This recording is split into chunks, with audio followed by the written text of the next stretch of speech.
Bonjour, quelques mots pour vous présenter ce qu'est le Yoga Nidra et comment se déroule une séance. Le Yoga Nidra est une pratique de concentration, de méditation et de contemplation qui ouvre la porte à l'expérimentation consciente de l'état de rêve et de sommeil profond. Le Yoga Nidra est une technique de relaxation intense grâce à laquelle vous pouvez lâcher vos tensions psychiques profondes. Le Yoga Nidra se pratique allongé sur le sol, en suivant mentalement les instructions du professeur. Au début de la pratique, des techniques simples sont utilisées pour s'initier à un état d'esprit où les sens cessent de s'occuper de l'extérieur. Une fois le mental calmé, visualisation, symboles et mantras peuvent être employés afin de déverrouiller l'esprit pour accéder à des expériences psychiques profondes et pour harmoniser et purifier les chakras. Une séance de Yoga Nidra est, la plupart du temps, décomposée en 4 temps forts.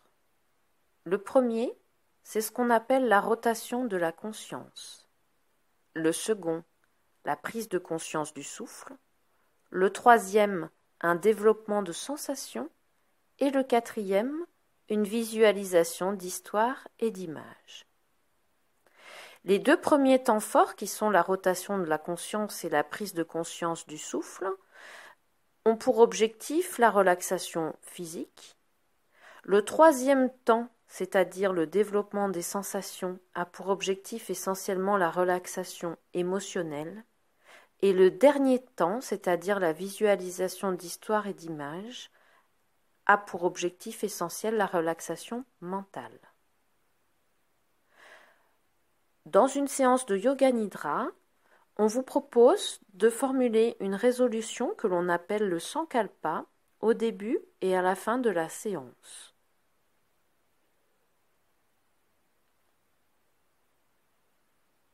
Ensuite, une fois la séance terminée, il y a un retour à l'état de veille progressif et dirigé par le professeur. Comment pratiquer au mieux une séance de Yoga Nidra ? Il est préférable de ne pas s'endormir, donc certains professeurs ou certaines personnes qui dirigent donc une séance de Yoga Nidra vont vous inviter à vous allonger plutôt par terre, de préférence plutôt que sur un lit.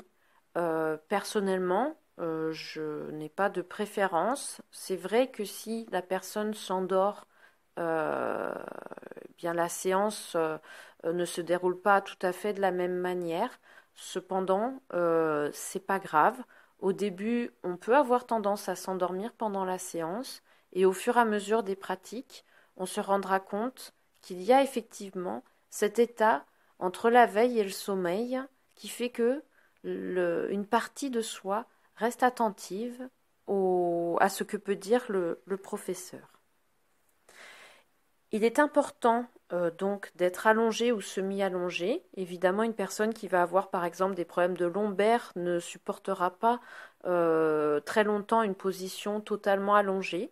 Donc si c'est plus confortable pour vous, vous pouvez caler votre dos avec des coussins, surélever par exemple les genoux également avec des coussins pour avoir les jambes légèrement pliées, ce qui soulagera votre dos. Vous pouvez également pratiquer dans une position qui ne sera pas totalement allongée, selon votre condition physique, parce que le yoga nidra peut être pratiqué même par une personne malade, même par une personne hospitalisée. Donc à vous d'adapter votre posture en fonction de vos capacités physiques et de votre pratique. Il ne faut pas hésiter à expérimenter.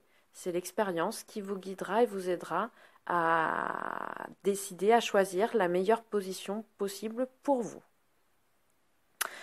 Il est important de rester totalement immobile pendant la séance.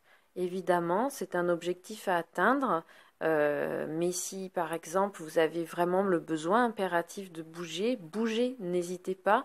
Ça n'est pas non plus une obligation absolue. C'est mieux, mais ça n'est pas une obligation absolue.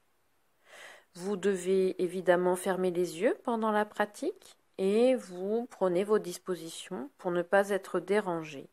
Euh, Par exemple, s'installer dans une pièce un petit peu à l'écart de la vie familiale, s'installer dans une pièce où il n'y aura pas un animal de compagnie qui sera susceptible de venir vous déranger en plein milieu de la séance.